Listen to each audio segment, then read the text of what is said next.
Boa tarde, bem-vindos ao pavilhão Julião Sarmento, a este ciclo que chamamos de Círculo Próximo, que pretende precisamente pôr em proximidade pessoas que foram muito próximas do Julião Sarmento, como é o caso da Clara Freire Alves, jornalista e escritora, e o caso do Alexandre Melo, crítico de arte, curador, professor de economia, autor, etc.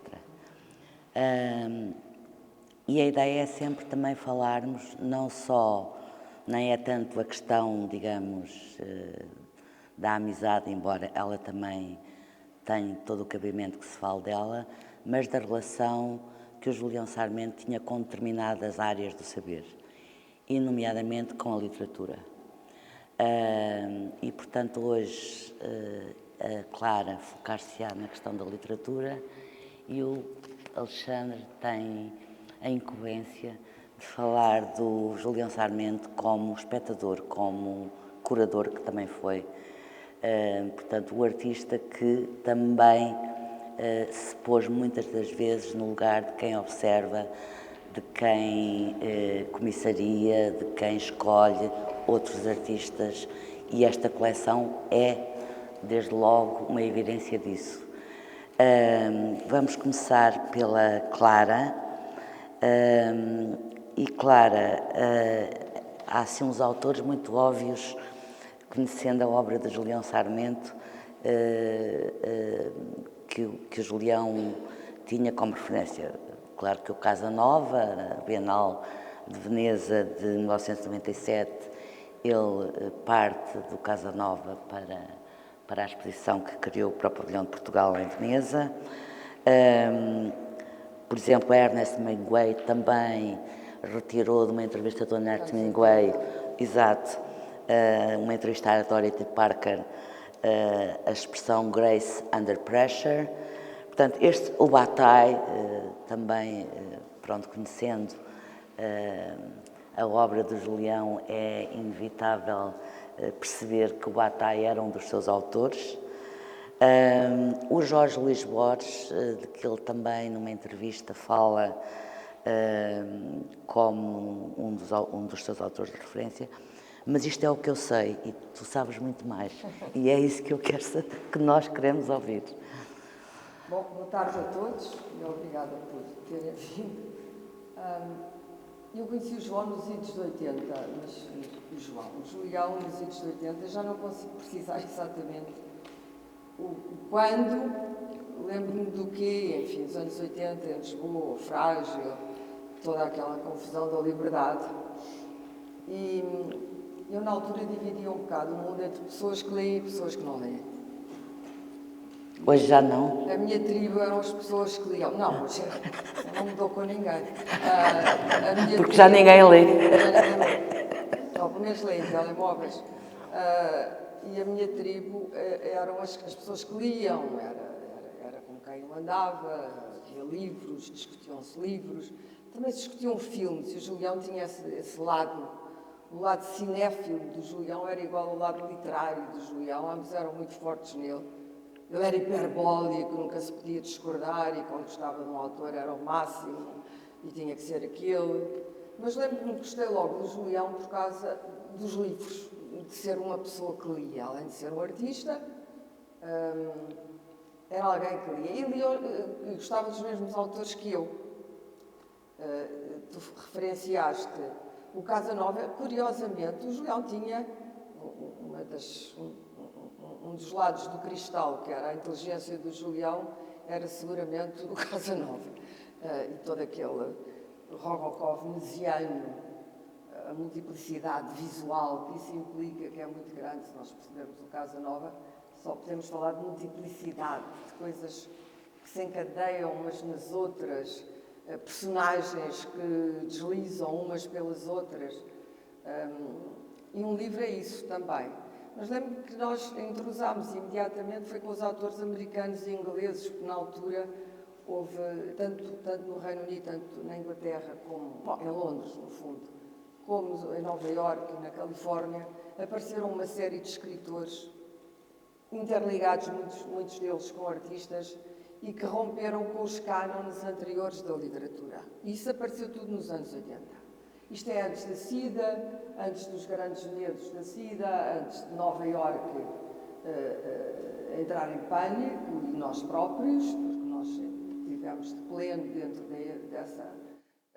na altura não se chamava pandemia, chamava-se epidemia, mas os anos 80, para explicar um pouco, foram os anos de ruptura com as instituições e com o passado. Vamos lá ver, na América tínhamos o Reagan e o conservadorismo e o republicanismo e, sobretudo, havia uma moral dos costumes. E aqui em Portugal também, porque tinha havido a Revolução de 25 de Abril e, portanto, os primeiros anos dos anos 80 a seguir à Revolução foram uma explosão. Nós vivíamos num ambiente opressivo, repressivo, católico, ultraconvencional, onde era proibido pensar, agir, etc., em liberdade.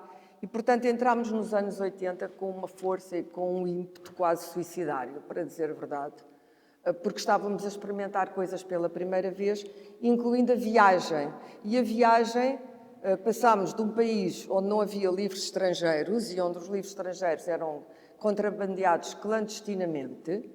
Eu andei no Liceu Maria Amália, que não se parece nada com o liceu hoje, era só de meninas, tínhamos uma farda, meias até ao joelho, um cinto que tinha que ter um laço, se o laço estivesse desatado, íamos à reitora e coisas assim. E no Maria Amália, eu lembro-me que fui logo apanhada com o livro, acho que do Manuel Alegre, imaginam, O Canto e as Armas, esse documento subversivo chamado O Canto e as Armas. Bom, isto era o ambiente em que eu cresci. Para os mais jovens aqui na sala, parecerá bizarro, mas era isto. Era isto e pior do que isto. E depois da Revolução, foi a explosão, completamente. E a explosão trouxe livros de fora, trouxe mais viagens, começámos a ir a Londres, começámos a ir... o Julião viajava muito, ia a Nova Iorque, ia à Califórnia, ia aos Estados Unidos. Portanto, esses eram os sítios onde a França tinha deixado de ser o centro do nosso mundo. A França do exílio, dos exilados políticos, dos autores franceses. Isso desapareceu. Para a minha geração, não para o Eduardo Prado Coelho, para quem se lembra do Eduardo Prado Coelho, que era um francês absoluto, mas para a minha geração e para a geração de Julião, que era mais velho do que eu, mas no fundo é quase a mesma geração, os ingleses e os americanos eram it. Era o que nós queríamos. E o Julião e eu fomos diretos aos mesmos autores. E não quer dizer que não gostássemos de autores europeus. Há um autor europeu, que é o Sebald, que ele gostava imenso, mas fomos diretos aos ingleses. Havia uma jovem geração de autores ingleses que depois se tornou dominante. É engraçado que eu vim de Londres e tive esta conversa em Londres, que era o Martin Amis, o Ian McEwan, o Dennis Chatwin e o Bruce Chatwin, o Bruce Chatwin, o Salman Rushdie, e esse grupo emergiu da geração anterior, que era ela mesma muito condicionada pela Britishness e sobretudo pela Englishness, e romperam. E eu depois conheci esta gente toda, enfim, o sobrevivente é o Salman Rushdie, que foi esfaqueado, como toda a gente sabe, e o Ian McEwan, que acaba de publicar outro livro. O Bruce Chatwin morreu de SIDA, não dizendo a ninguém que tinha SIDA, mas todos nós sabíamos, porque a SIDA era um formidável segredo, e foi durante muito tempo um formidável segredo, e o Martin Amis também morreu. O Martin Amis era o que eu considerava o virtuoso. O Julião gostava muito de um autor muito bom, que continua a publicar, acaba também de publicar um livro, que era o William Boyd, que é um autor de que eu gosto, mas não estava no meu panteão, digamos assim. Portanto, tive muitas discussões com o Julião, em que eu oferecia-lhe livros ou trazia-lhe um livro, normalmente ele até já tinha lido ou já tinha o livro, e ele contrapunha sempre o William Boyd, como se não se lembrasse que já tínhamos tido aquela conversa 120 vezes. Não, mas tens que ler este livro do William Boyd. Era um dos autores de estimação do Julião. E eu devo confessar que depois fui ler o Boyd com outra atenção. E isso são as trocas entre amigos. E, de facto, o Boyd, comprei agora o último livro dele, é um grande autor, mas é um autor inglês muito americano. E eu acho que o Julião gostava disso. O Julião gostava disso. Na América vieram os minimalistas.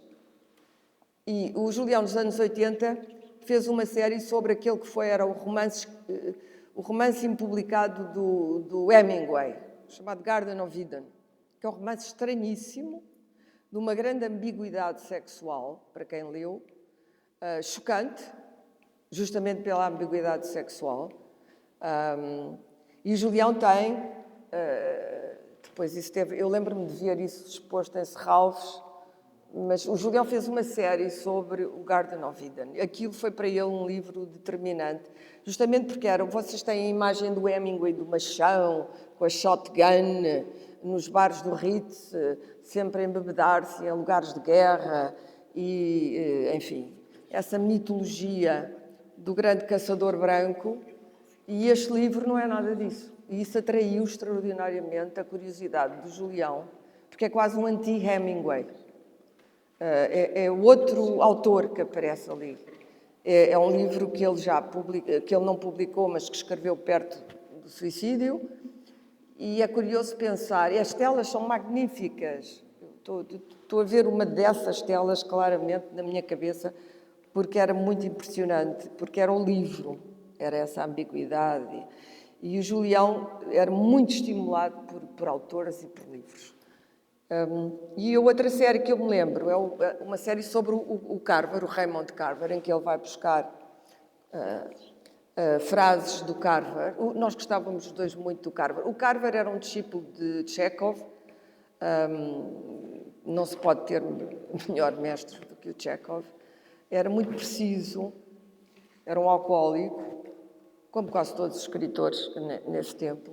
E eram homens que escrevia de um modo que era inesquecível. O que nós líamos dele ficava gravado. E é curioso que o Julião foi buscar essas frases, ou seja, havia frases do Carver que ficaram gravadas no Julião. Gostávamos também muito de outro autor americano, também muito ambíguo, John Cheever, autor de short stories. O Julião, de um modo geral, gostava de short stories, de boas histórias. Eu lembro-me de lhe dizer, tens que ler o Salinger, 9 Stories, do Salinger.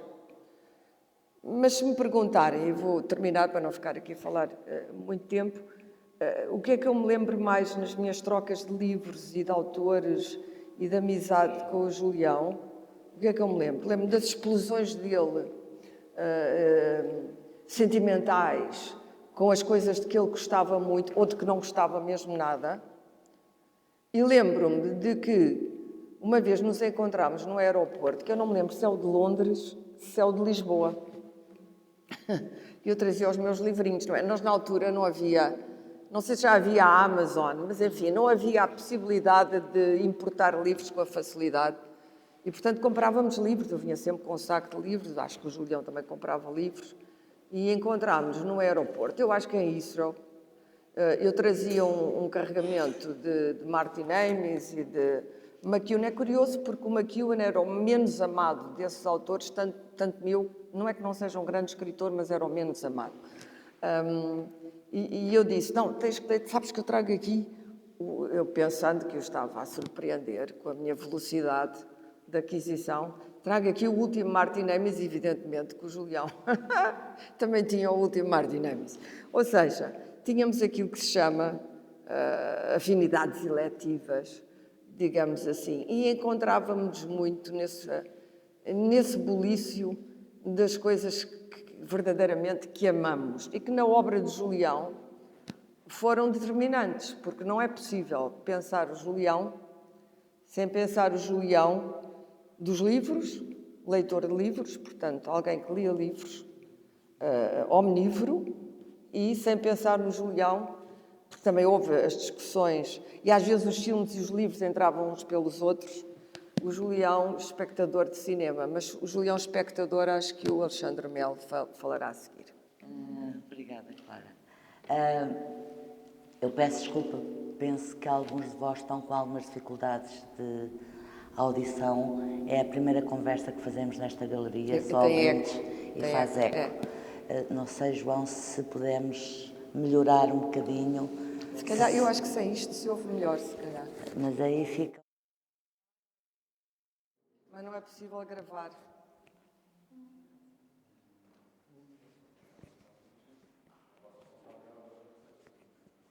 Vamos, eu vou fazer a experiência. É melhor? É melhor. É melhor. É melhor. Ótimo.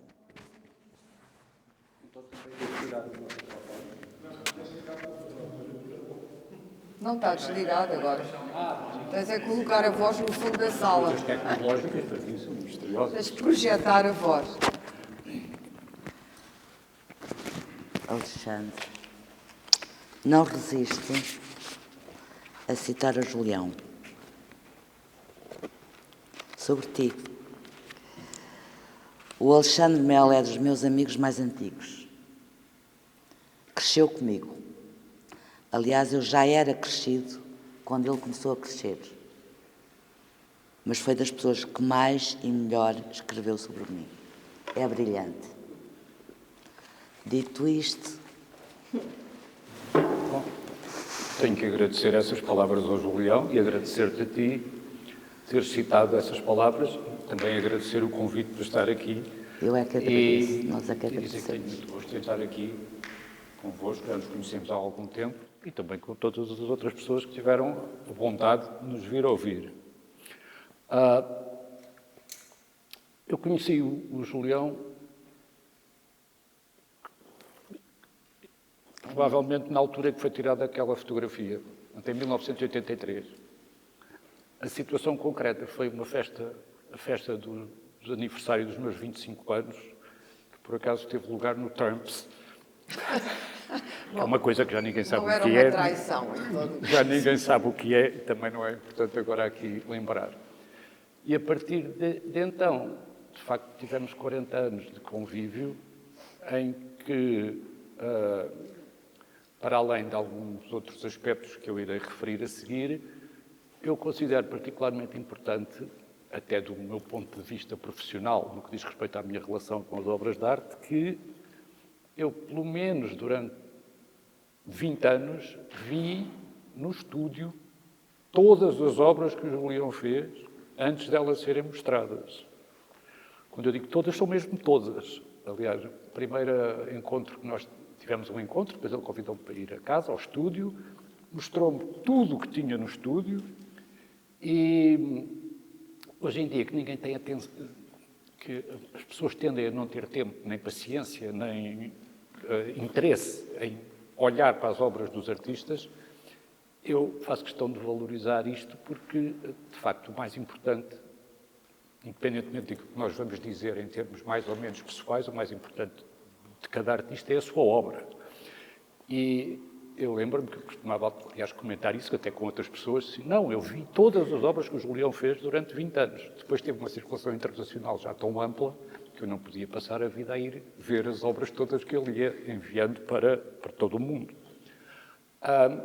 Portanto, são esses 40 anos e, como realmente aqui estamos a falar de pessoas com quem tivemos uma relação próxima, eu vou, como eu acho que os registros mais afetivos e privados não ficam bem em intervenções públicas, vou tentar temperar alguns elementos mais pitorescos com umas observações que podíamos assim dizer quase de caráter sociológico. Seguindo a ordem que aparece no convite, na convocatória, portanto, começamos por dizer um espectador, o que está completamente certo por um lado e está errado por outro. É que, de facto, o Julião era um ávido espectador, sobretudo no que diz respeito ao cinema, que é onde a palavra pode ser, neste caso, aplicada com mais pertinência, mas muito mais do que um espectador, era, como aliás a Clara já referiu, um observador muito atento, permanentemente vivo e atento, e um observador participante. No caso das artes plásticas. No caso das artes plásticas, exatamente. Portanto, às vezes quando se fala de espectador é uma pessoa que teria uma posição distanciada, reservada, mais ponderada. Era um observador participante. Nesse sentido, podemos falar de espectador. Onde se aplica a palavra, de facto, é ao cinema. Eu passei dezenas, para não dizer centenas de horas, a falar de cinema com o Julião. Como a Clara já referiu, não vou insistir, ele, em termos discursivos, era muito arrebatado, ou seja, todos os realizadores eram os melhores do mundo ou os piores do mundo. Qualquer filme de que se falasse era o melhor desde há não sei quantos anos, ou o pior desde há não sei quantos anos. Portanto, nós tínhamos já quase protocolos de jogo discursivo, que a Clara também já referiu, quer dizer, que quando queremos estar de acordo, falamos de determinados realizadores e filmes. Quando nós estamos fartos de estar de acordo, falamos de outros realizadores em relação aos quais já sabemos que temos posições diametralmente opostas. Só para dar um exemplo, eu vi dois exemplos. Eu vi, por acaso, o Blue Velvet do David Lynch pela primeira vez com o Julião, num dia à noite em Madrid. Nós ficámos praticamente a noite inteira, até os bares fecharem, a falar do Blue Velvet. Aliás, ele depois viria a fazer uma obra inspirada no Blue Velvet, mesmo feita com Blue Velvet, que eu levei anos e anos para conseguir encontrar, até finalmente conseguir encontrar aquele Blue Velvet que Dennis Hopper usa no filme.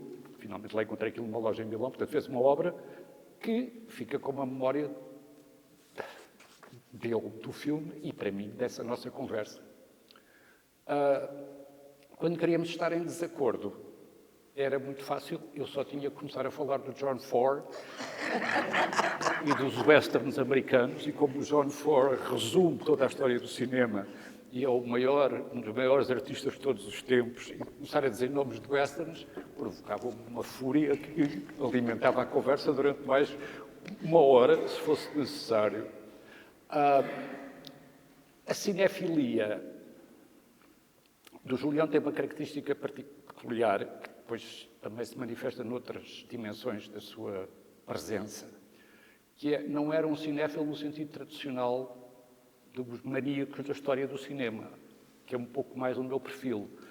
Ele era um cinéfilo omnívoro, ou seja, todas as novidades... Gostava de maus filmes, péssimos filmes. Não é sempre maus filmes, mas havia uns maus filmes que ele gostava particularmente de serem maus. Sim. E via tudo. Todas as primeiras obras tinham uma memória extraordinária. Portanto, lembrava-se de todos os filmes e dos atores e das atrizes e da ordem cronológica segundo a qual os filmes tinham sido realizados. Portanto, era uma pessoa muito útil também nesse plano. E, portanto, era um cinéfilo, mas um cinéfilo não à moda antiga, fixado na história do cinema. Acompanhava tudo com grande vivacidade, com grande vontade de participar. Alexandre, A seguir, desculpa interromper, mas nós dedicaremos dentro deste ciclo uma sessão só sobre o Julião e o cinema. Eu hoje pedia-te que focasses mesmo, mas lança aqui um tema, um pequeno mote, por causa do Blue Velvet, que é, a dada altura o Julião disse que sentia com os olhos. É sinestesia, mas eu acho que sentir com os olhos serve... A matéria-prima, como é que eu poderia dizer isso assim de uma maneira mais genérica e sem ser demasiado pretencioso, embora pretencioso? A principal matéria-prima do trabalho imaginativo do Julião seriam, eventualmente, é uma hipótese, como o nome indica, trabalho imaginativo, imagens. E essas imagens, no sentido literal, são as imagens do cinema. Embora, e a Clara também referiu isso, o facto de ele gostar de histórias, de short stories, ou do Raymond Carver, por exemplo, a quem ele dedicou uma série cujo título eu gosto muito, que é Tales on Dirty Realism, porque o Carver permite ver imagens. Portanto, não é tanto, embora também seja o trabalho da palavra, das palavras, é a maneira como as palavras também vinculam histórias e as histórias remetem para imagens. Portanto, nesse sentido, trata-se de sentir com os olhos, na medida em que poderemos dizer que a matéria-prima são imagens, embora depois imaginadas e reimaginadas. Há um ponto a seguir a espectador, acho que era crítico. Crítico e curador. Crítico. Crítico, a Clara já disse o essencial, o Julião gostava de ter posições arrebatadas, não digo passionais, mas muito assertivas sobre os artistas históricos que ele conheceu, ou que ele não conheceu, e artistas que ele conheceu.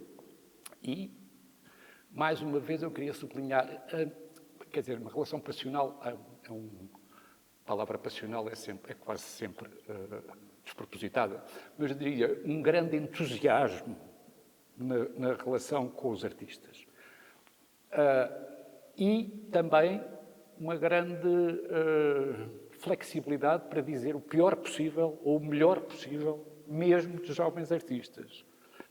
Só que é preciso moderar esta observação relativa ao vigor assertivo do discurso do Julião, porque este vigor assertivo era uma maneira de conversar, não era um juízo de valor categórico ou definitivo a dizer que um artista não prestava ou que o outro artista era extraordinário. Ele, de facto, dizia isso, mas dizia isso no contexto de conversas. Não era nada de destrutivo nem de glorificador. Era para instigar a conversa e, provavelmente, para instigar o nosso pensamento, quem estava a falar com ele, e o dele. Portanto, de facto, é uma maneira bastante mais excitante e divertida de conversar do que uma pessoa que esteja sempre a dizer coisas moderadas e razoáveis sobre todos os assuntos que se apresentem. Por outro lado, convém sublinhar que, a par com essa assertividade, ele tinha um enorme respeito por todos os artistas. Muitas vezes, quando outras pessoas, até mais do que ele, estavam a dizer mal de um artista ou de uma artista de forma muito assintosa, maldosa, coisa que ele nunca fazia, ele dizia, isso está bem, isso não interessa, é um artista, faz o trabalho dele, faz o trabalho dela, é uma artista, faz o seu trabalho, a mim não me interessa nada, ou me interessa, mas essa questão do respeito por todos os artistas, por serem artistas e por ele saber, como todos os artistas sabem, o trabalho e o tipo de atitude que requer ser artista, estas duas coisas iam a par. Vamos agora ao curador. O curador, eu penso que, acima de tudo, o Julião também foi curador de algumas exposições. Quase todas as exposições com pessoas de quem ele era muito próximo. Exato. E muitas delas curadorias que eram até mais colaborações do que curadorias. Temos uma colaboração com o Juan Muñoz, uma colaboração com o John Baldassare e o Lawrence Wiener, uma colaboração com a Rita McBride, uma curadoria de Eduardo Latarda, e não muitas. Não, digamos, o currículo do Julião como curador não são assim páginas e páginas. Eu acho que o Julião era, sobretudo, um curador, e talvez fosse um dos talentos maiores dele, tirando o seu próprio trabalho artístico, era, sobretudo, também um curador de convívios e um curador de conversas. O Julião tinha um enorme entusiasmo, uma enorme disponibilidade e um verdadeiro gosto, entusiasmo, prazer em conviver, em conhecer pessoas, em apresentar as pessoas umas às outras, em discutir com elas, em gerar redes de convívio que, sendo profissionais, eram também depois ou antes, ou durante, relações afetivas, relações pessoais. Só olhando, agora que eu percorri assim rapidamente de novo a exposição, foi o Julião que me apresentou em casa dele o Juan Munhoz e a Cristina Iglesias, que viriam a ser das pessoas de quem eu fui mais próximo no chamado mundo da arte. Apresentou-me em casa dele a Marina Abramovic, há décadas. A Rita McBride, John Baldessari, todo um grupo de artistas californianos. É claro, não foi o Julião que os inventou ou que os descobriu, mas criou Trouxe-os cá também. condições sociais, culturais, portanto, fez uma curadoria convivial que permitiu que, por exemplo, eu e muitas outras pessoas conhecessem essas pessoas, eventualmente se tornassem amigos e, através deles, conhecessem outros. Isto, claro, tem uma dimensão profissional, mas também tem uma dimensão afetiva e resulta de um tipo de entusiasmo e de alegria que não se pode fingir. É claro que também tem uma dimensão profissional. Se vocês, como a Clara já referiu, é difícil para pessoas mais novas imaginarem o isolamento e o distanciamento que na década de 1970 Portugal tinha em relação a tudo.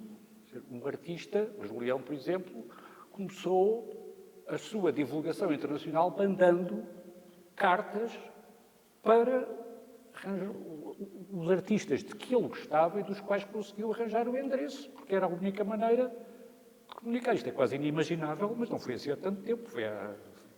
não chega a 50 anos. E ainda não havia o diretório da Flash Art para ver as direções. Mesmo no plano profissional, há uma tarefa sociocultural importante em que o Julião foi não só pioneiro, como, na minha opinião, caso único e o caso mais bem-sucedido.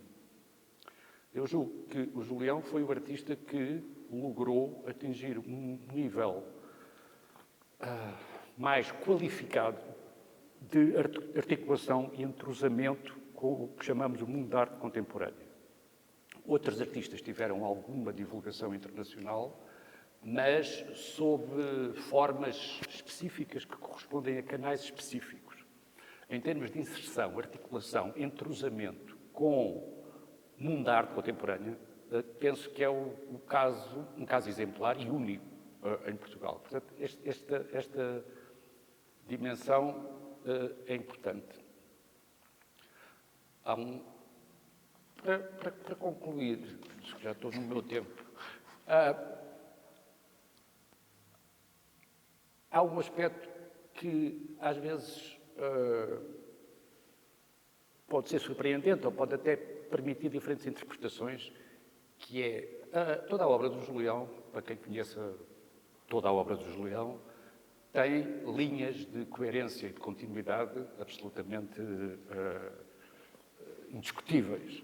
No entanto, há uma renovação formal, que eu não digo constante, mas com uma periodicidade, que aliás é uma periodicidade regular, são mais ou menos ou 5 ou 10 anos. E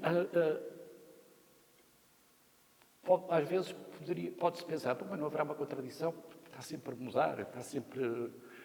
primeiro são pinturas feitas de uma maneira muito solta sobre papel de embrulho, depois são as pinturas brancas, portanto um fundo branco texturado, com um desenho muito rigoroso, depois é outra coisa, depois é outra. Antes tinha havido vídeos, instalações, performances, depois voltaram a existir filmes, instalações, performances.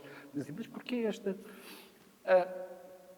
Eu julgo que isto está relacionado com o ponto que eu referi antes, que era o grande entusiasmo, disponibilidade e gosto que o Julião tinha em se relacionar com o que estava a acontecer e com sucessivas gerações de artistas. Nas festas de aniversário ou nos jantares em casa do Julião, era normal haver diferenças de idade de 50 anos ou mais. E todos os anos havia pessoas novas, Aliás, sem que os velhos deixassem de continuar a estar presentes. Isso, só por si, não é um pormenor, é um aspecto que revela esse tipo de entusiasmo, de alegria, de disponibilidade. e muitas vezes as coisas que ele organizou foram como que uma forma de solidariedade, mas que não era solidariedade paternalista, era entusiasmo com o trabalho de alguns jovens artistas. E penso que isto, do ponto de vista da sua relação com o seu próprio trabalho, essas mudanças eram uma espécie de ciclo de rejuvenescimento permanente. Muitas vezes tínhamos conversas, ou eu assistia a conversas até com galeristas que diziam: não, mas agora tens que fazer mais disto, tens que fazer mais disto. Eu disse, não, quando eu acho que já fiz o que tinha a fazer dentro de determinados parâmetros formais, eu não tenho vontade de fazer mais. Quero fazer outra coisa. Portanto, este tipo de curadoria, que eu chamei convivial, era também uma dinâmica de renovação e de rejuvenescimento da obra e da alegria da sua relação com a sua própria obra, que é, repito, o mais importante. Mas unindo um bocadinho duas coisas que ambos disseram. Há uma coisa que eu queria dizer. O Julião nunca envelheceu. Porque era uma criança, muitas vezes. Tinha um espanto da vida. Era um ser destituído de malícia. Não dizia mal das pessoas, que é uma coisa em Portugal difícil de encontrar, não é? Ele não tinha maldicência, ele tinha muito respeito. Era um contador de histórias. Era um contador de histórias. E gostava de pôr as pessoas em conjugação. E não era só das artes, porque ele é escritores. Eu estou lembro de entrar todas no as artes. Papa à Sorda.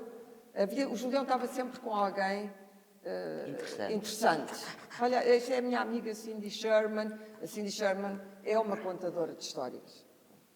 A esse lado, não é? Mas também se podia ir à casa de Julião. Olha, está aqui o Arthur Lindsay. Podia ser um músico. Ou a Kim Gordon, do Sonic Youth. Quer dizer, ele colecionava essas personagens com uma enorme alegria e alimentava-se disso também, das pessoas serem interessantes, mas interessantes para ele. Mas eram, de um modo geral, pessoas interessantes. Houve um jantar épico em casa do Julião e da Isabel, com os escritores, o Paul Auster, de que eu gostava imenso, e a mulher do Paul Auster, a Siri, muito simpáticos e muito conversadores e muito divertidos. E depois outra personagem que era exatamente o oposto, que é o Coetzee, prémio Nobel, um grande escritor. O Coetzee não fala muito pouco. E para alguém que quer conversar com o Coetzee, a tarefa é uma lição impossível. E eu fiquei, o Julião pôs-me ao lado do Coetzee, evidentemente. Claro.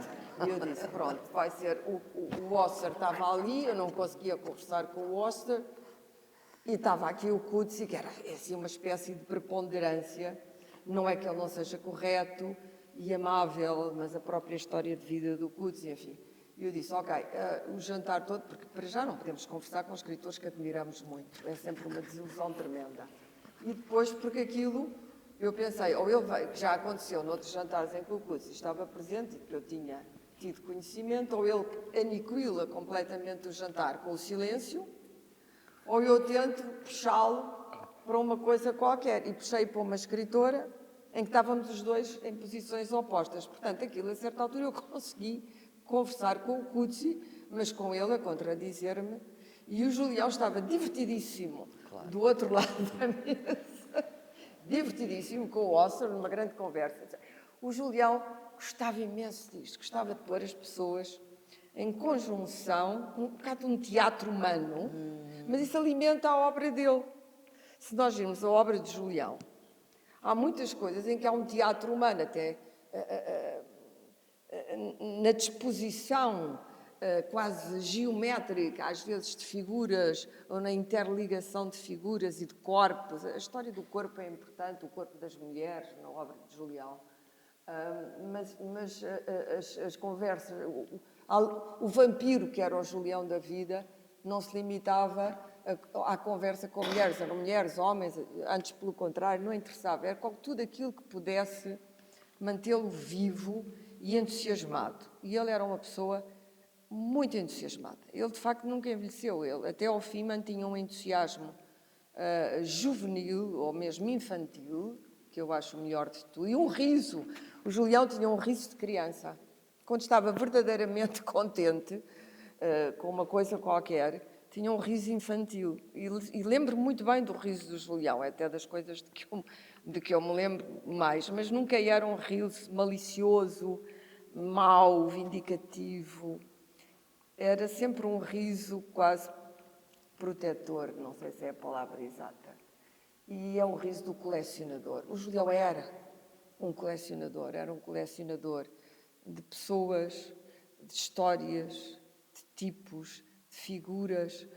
E nesse sentido, como o gosto dele era expansivo e cosmopolita, coisa difícil em Lisboa nos anos 70, ser cosmopolita, mas ele tinha essa avidez cosmopolita do mundo. Qualquer pessoa que se cruzasse com o Julião acabava sempre por aprender qualquer coisa.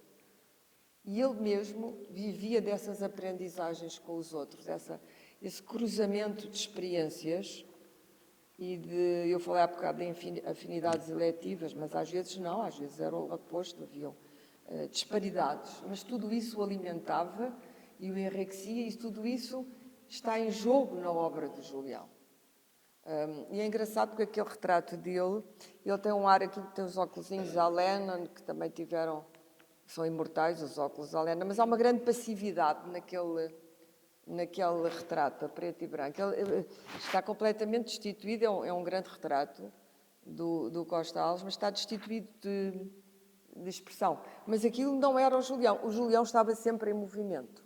O rosto do Julião movimentava-se, capturado por tudo e a capturar tudo. Portanto, é extraordinário como aquele momento de pausa. Pose, eu diria. De pausa, sim. Ele é alguém muito consciente do poder do retrato, não é? Obviamente, não é? Era uma criatura singular e eu acho que única, enfim, não como a minha experiência dos artistas portugueses contemporâneos tenha sido tão funda como foi com o Julião. Mas era alguém profundamente original, na minha opinião, profundamente original. E isso está na obra de Julião e fez dele, essa circulação internacional do Julião também tem a ver com isso. Tem a ver que os dois, a obra e o artista, estavam juntos e circulavam bem, não é? Essa coisa de escrever, quem é que na altura fazia isso, não é? Eu também, por acaso, também escrevia a escritores... mas patetices, não é? Porque nós estávamos aqui no cantinho, não é? As trocas eram impossíveis. Portanto, a troca é muito importante. Ainda hoje a troca para mim é muito importante. Trocar com outras pessoas o tempo todo, o que quer que seja, que seja inteligente, claro, e que tenha um sentido da vida e um sentido estético mínimo. E eu acho que era por isso que nós gostávamos de Julião e ele gostava de nós também, não é? Porque ele era alguém que gostava profundamente de pessoas. Ele detestava mais o abstrato, ou seja, o John Ford não era um amigo dele. Os amigos, ele era profundamente cúmplice dos amigos, mesmo quando discordava com os amigos. Era essa teia de cumplicidades do Julião, que faz esta coleção, não é? A coleção de Julião é uma teia de cumplicidades. Não é muito fácil chegar a grandes artistas quando ainda não se é muito conhecido e trocar coisas com esses artistas e ser levado a sério. A maioria das pessoas fica intimidada e diz, bom, não vale a pena, não é? Porque é que o Julião não se deixava intimidar. E nessa noite com o Quds eu pensei, bom, também o melhor é não me deixar intimidar. E foi bom, e foi isso que aconteceu. E era isso que o Julião queria. Nunca ouvi intimidade com nada, nem assustado com nada. Há aqui um dado biográfico que, de alguma maneira, um pouco o que os dois disseram.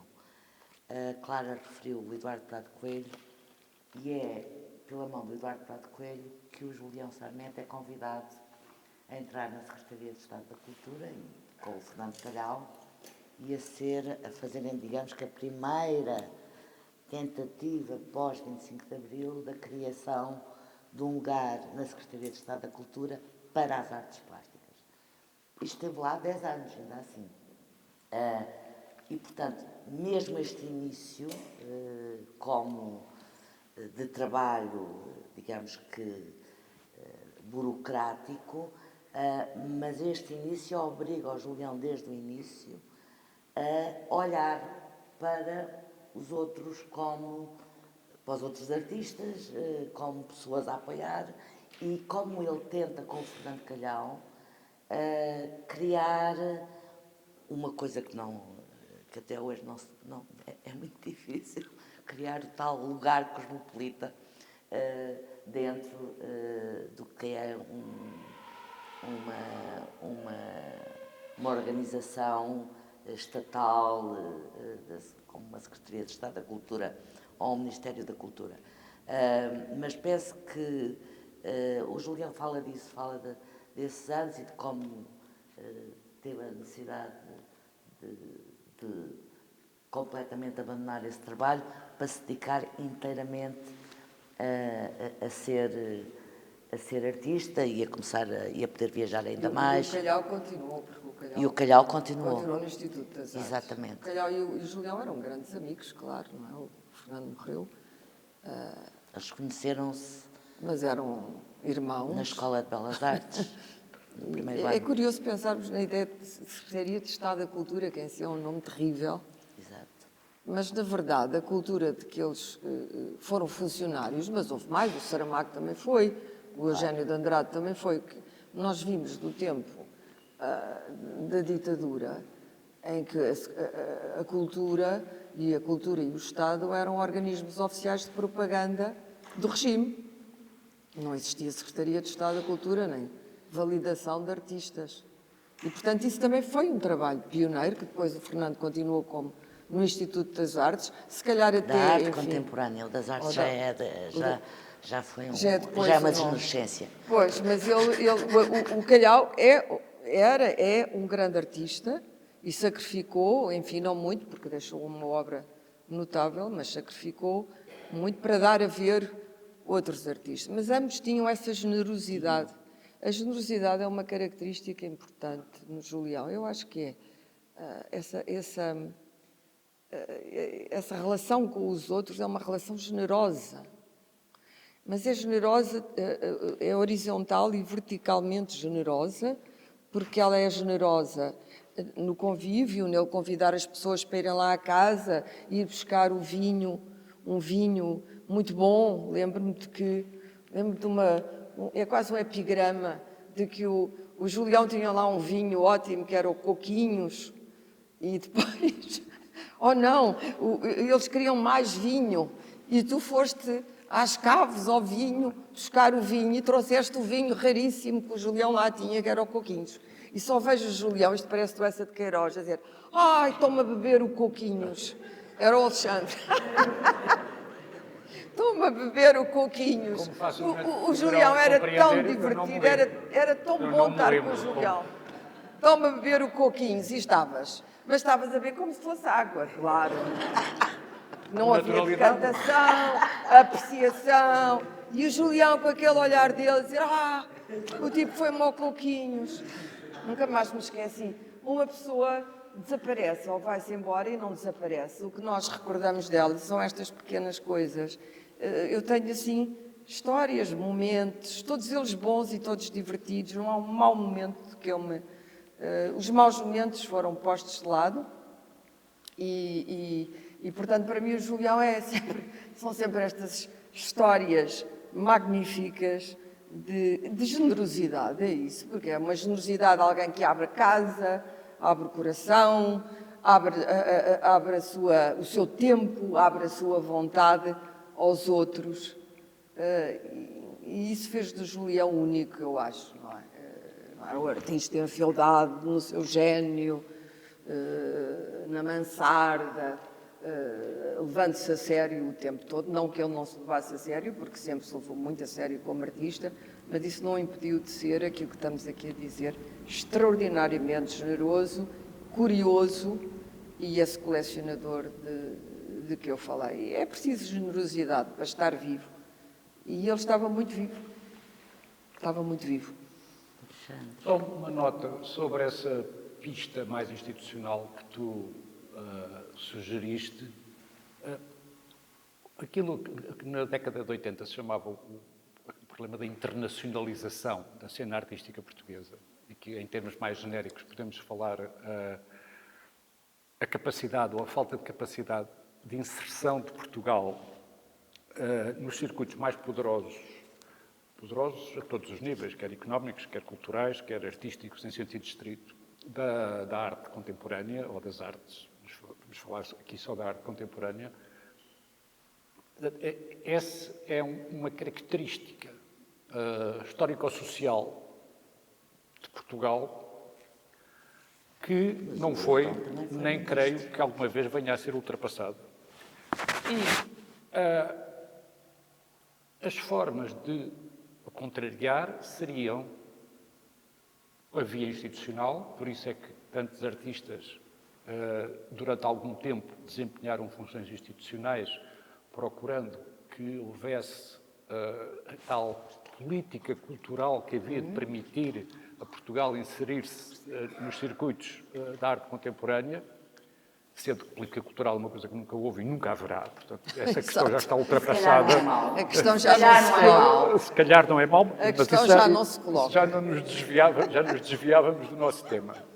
Portanto, o que restavam eram os esforços individuais, como o Julião fez na década de 70 e de 80, e a própria personalidade e a tal generosidade, entusiasmo, militância dos artistas.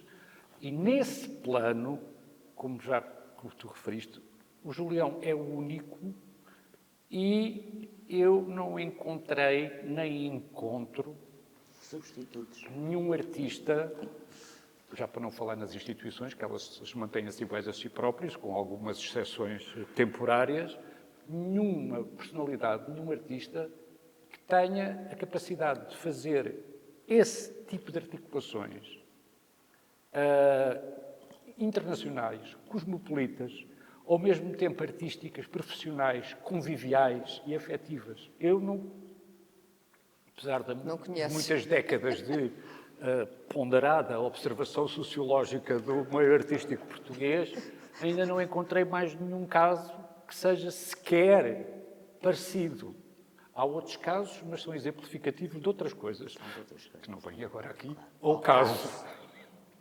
Não, mas só para reforçar, é admirável como o Julião cria a primeira secção de vídeo que este país teve na Secretaria de Estado da Cultura, em que os artistas tinham o material e tinham acesso a câmaras de vídeo para filmarem.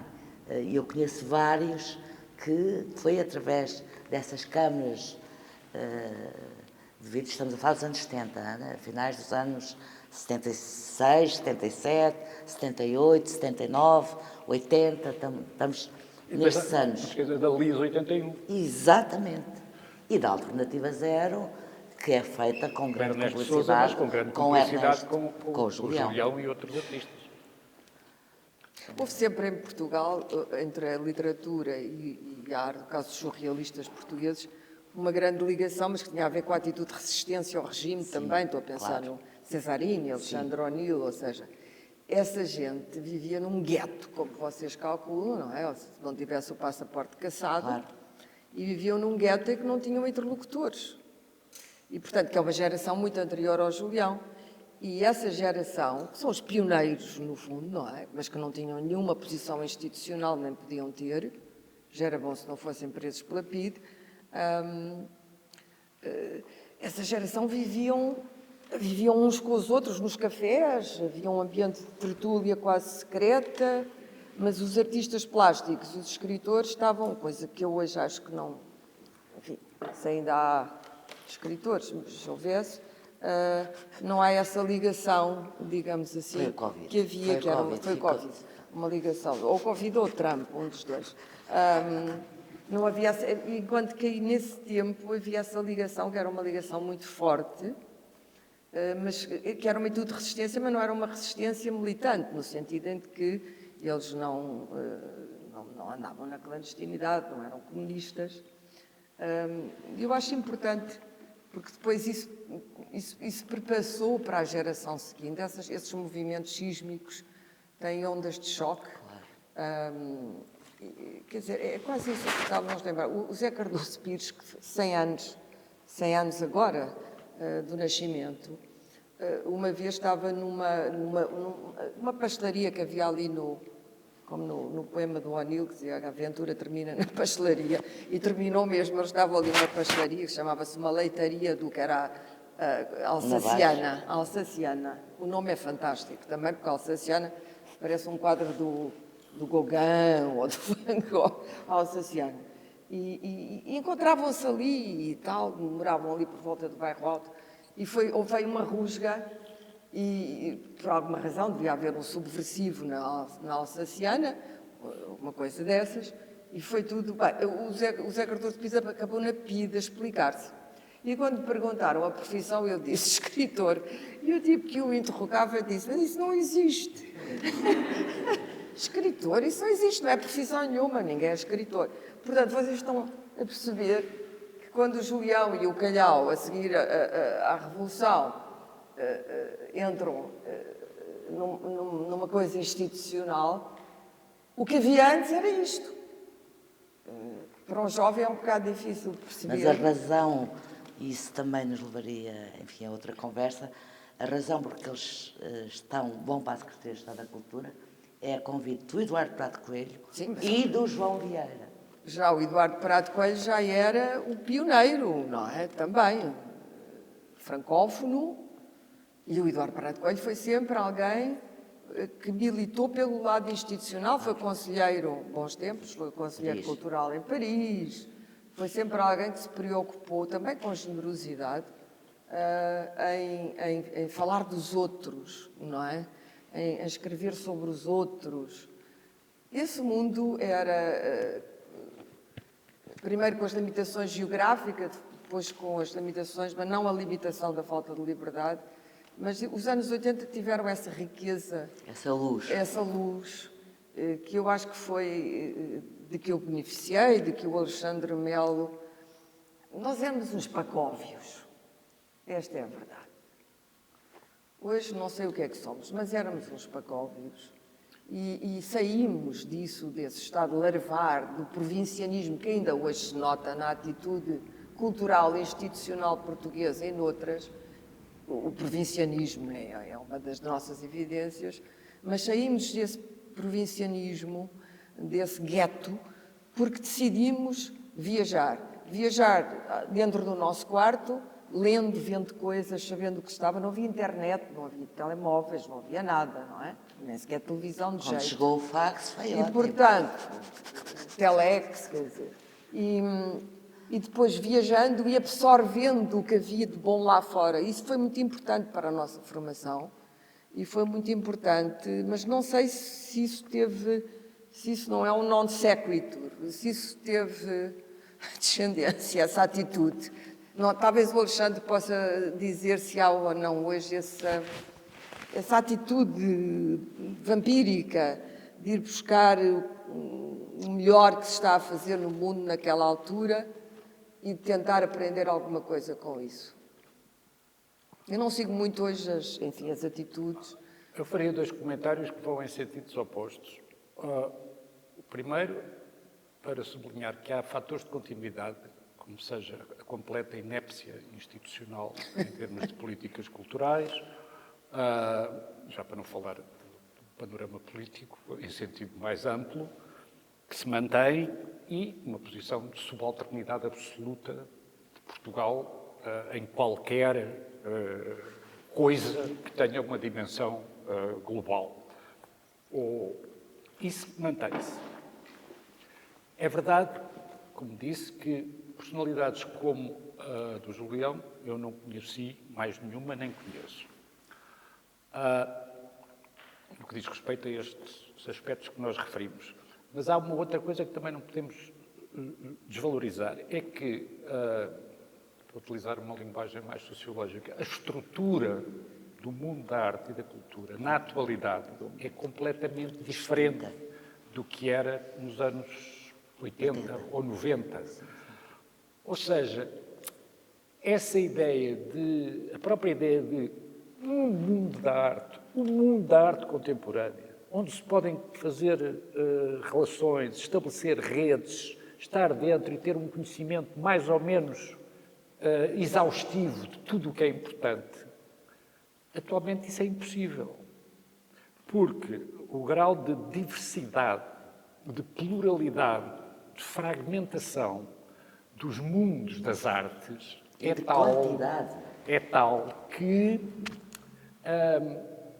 essa visão englobante de fazer parte de um todo em que todos nos relacionamos e nos conhecemos, isso já não é possível, porque o grau de diversidade, de pluralidade é tal que esse modelo já não é adequado à realidade. O que me leva a um comentário, já agora de sentido um pouco mais positivo, é que há muitos artistas e muitos grupos de artistas muito novos que fazem coisas, têm redes de relações nacionais, internacionais, com relações com a literatura, com pequenas editoras, com poetas, portanto, existem esse tipo de redes, só que são de tal modo diversificadas, de tal modo plurais. Há uma tal multiplicidade, diversidade, pluralidade, que já não dá para eu próprio, também estou um pouco mais afastado do cotidiano, mas eu próprio já há bastante tempo que não tenho aquela pretensão de conseguir perceber tudo o que se está a passar. Aquilo que nós estávamos habituados a ver, então o que é que se está a passar em Portugal? Em Portugal há isto e aquilo, aquilo outro. Já não é possível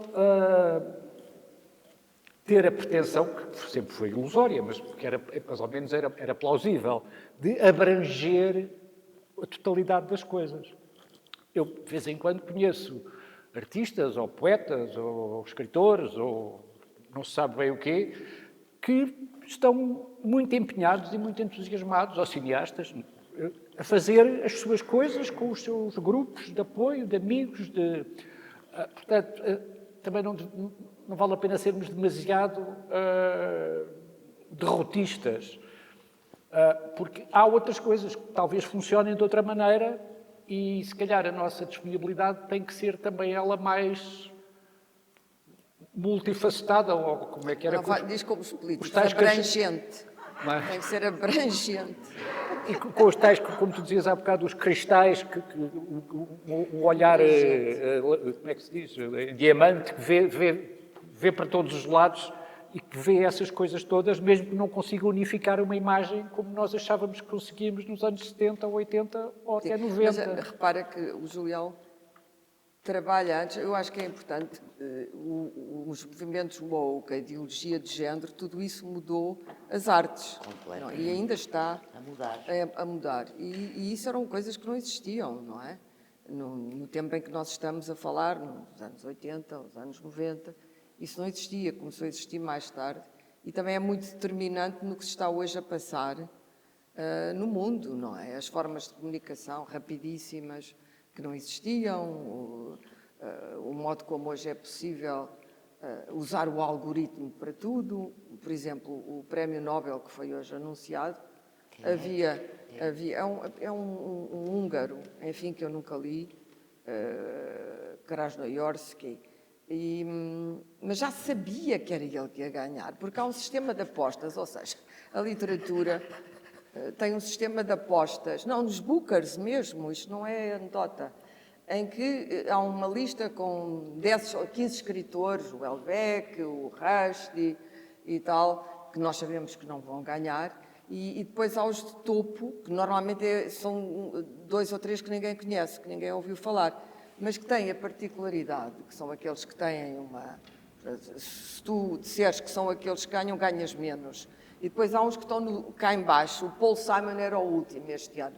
Ou seja, quem votasse no Paul Simon ganhava para aí 49 vezes mais.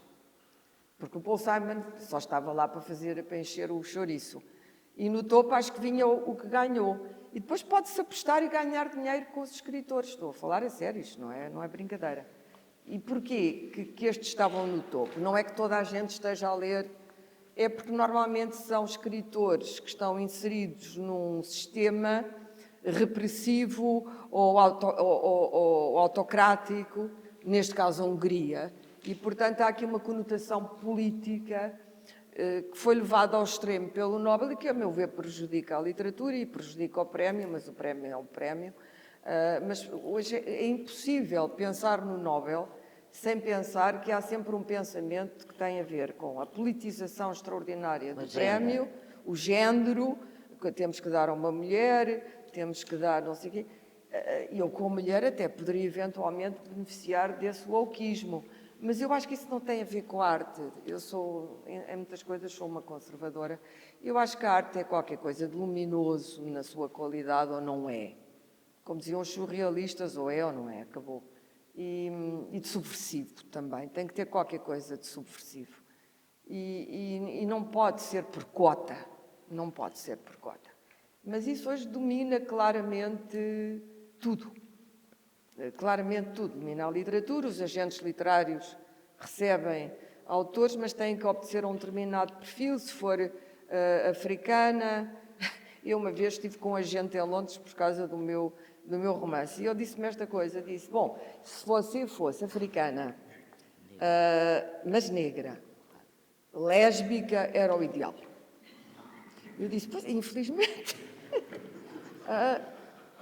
posso tentar, disse, mas vai-me ser difícil. Não é nada que não se possa fazer. Não é nada que não se possa fazer. A última é a mais fácil. Mas quer dizer, isto foi dito com uma enorme naturalidade, porque eles queriam a Chimamanda e não queriam...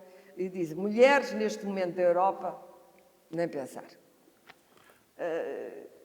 Isto acabou por inquinar. O Julião esteve antes disto e acho que teria sido muito divertido discutir estas coisas com ele, para dizer a verdade. Teria sido divertido. E penso que ele também não acharia muita graça à cota. Mas não sei, não quero falar pelo Julião.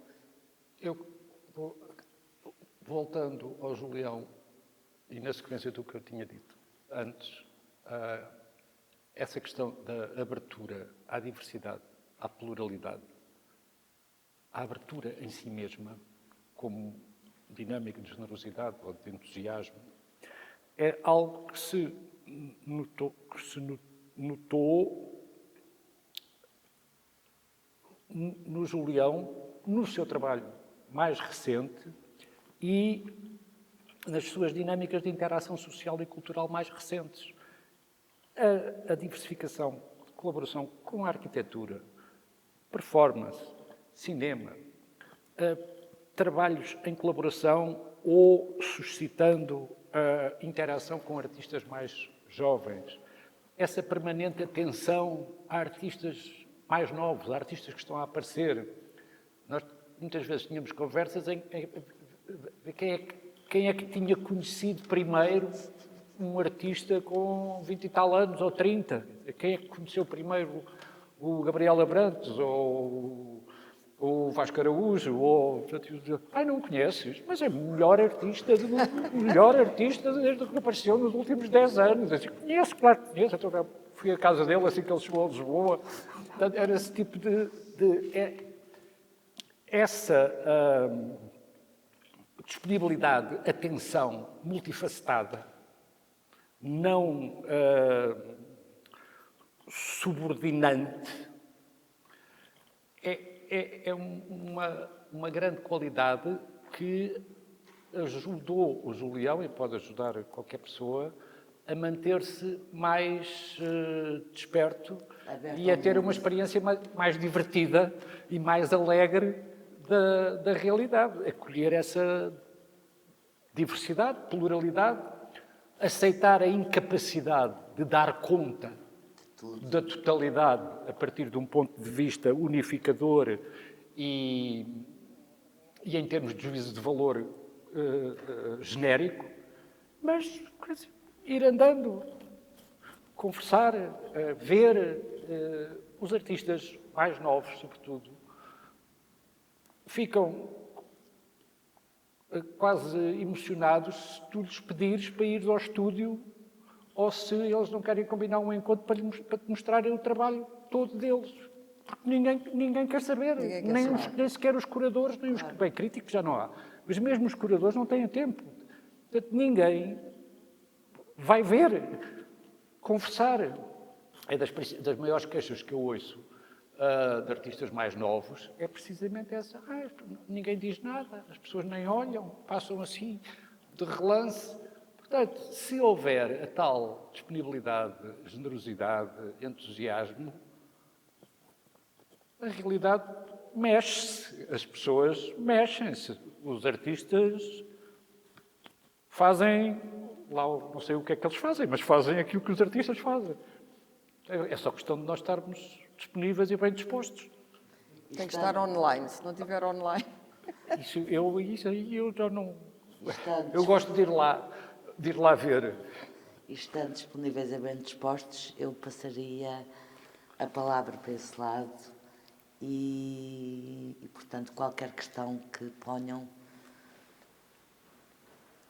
ou que esta conversa tenha suscitado, ou um comentário, enfim.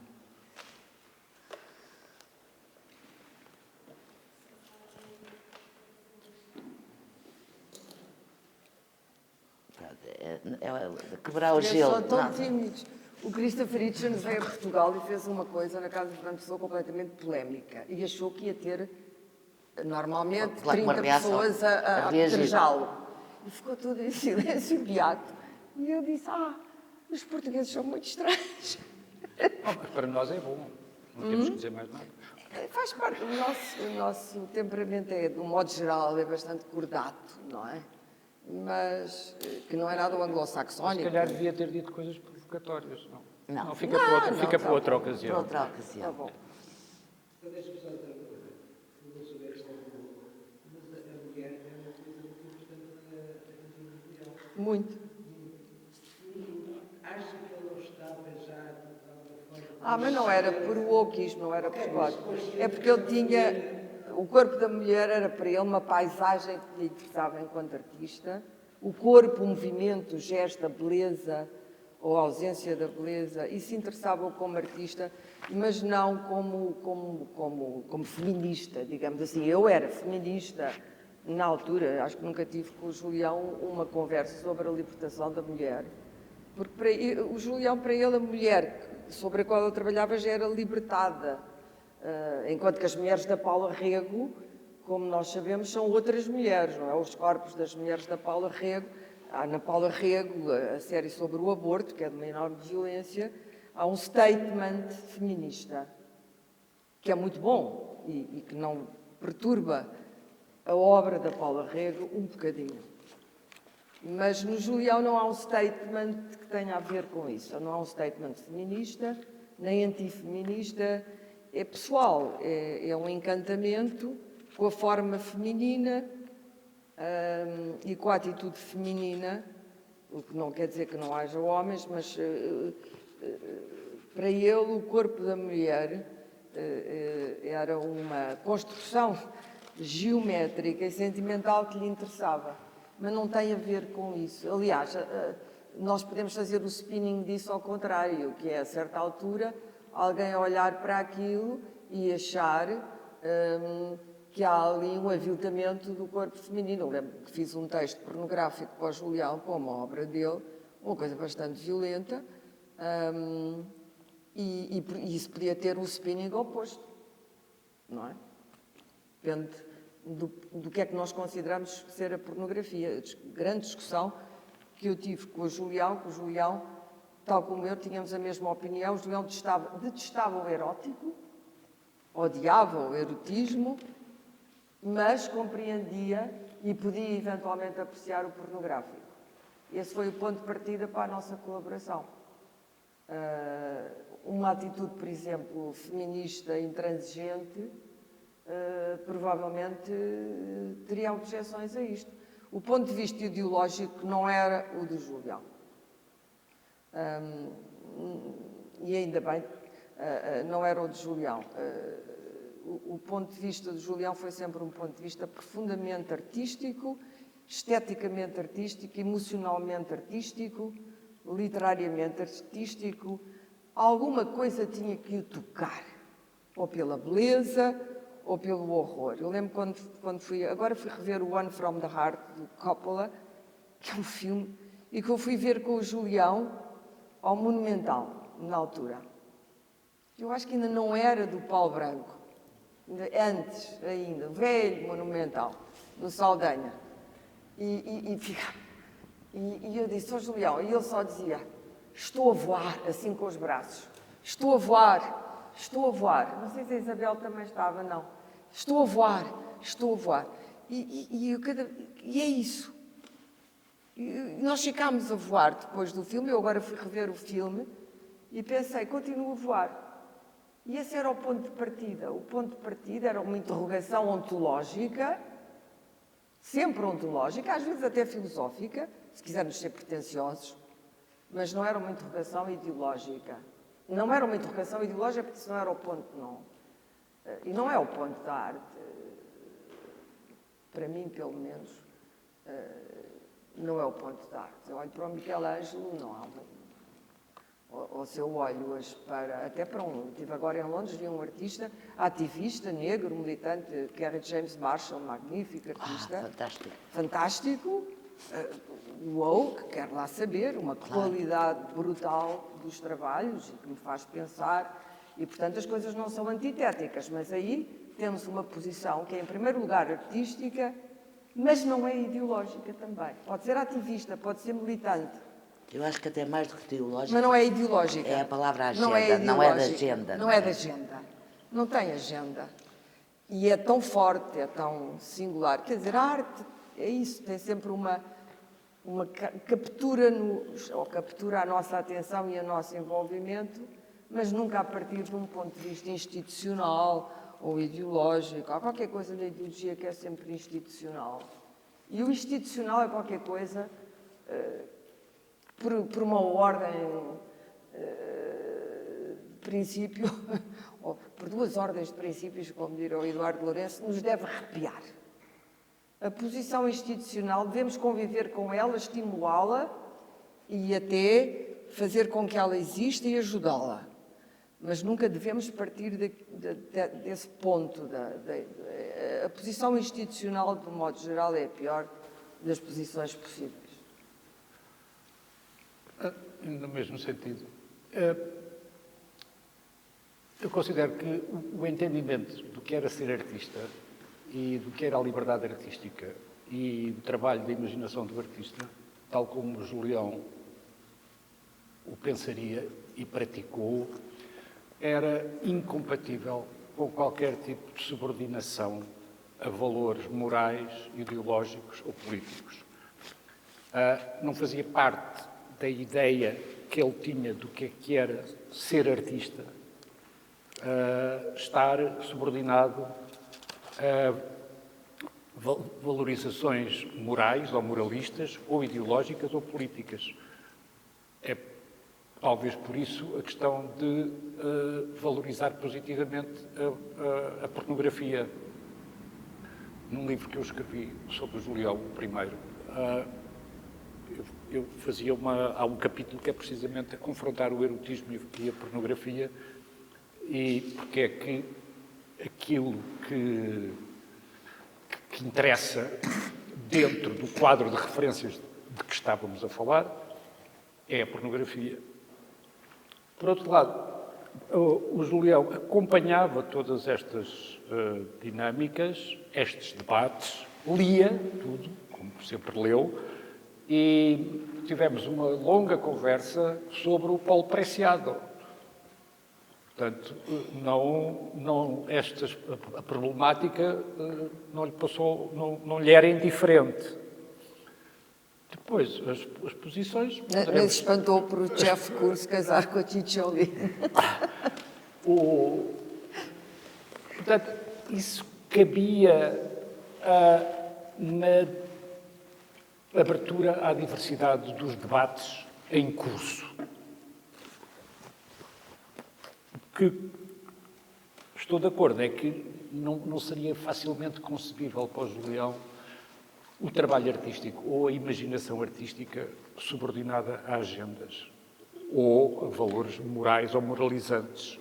era uma espécie de impossibilidade para a maneira como eu suponho que ele se pensava e trabalhava como artista. Mais alguma questão? Se não, agradecer à Clara Ferreira Alves e ao Alexandre Melo. Foi um grande gosto ter-vos aqui e a vós de terem vindo e de terem partilhado este final de tarde connosco. Muito obrigada. Obrigada.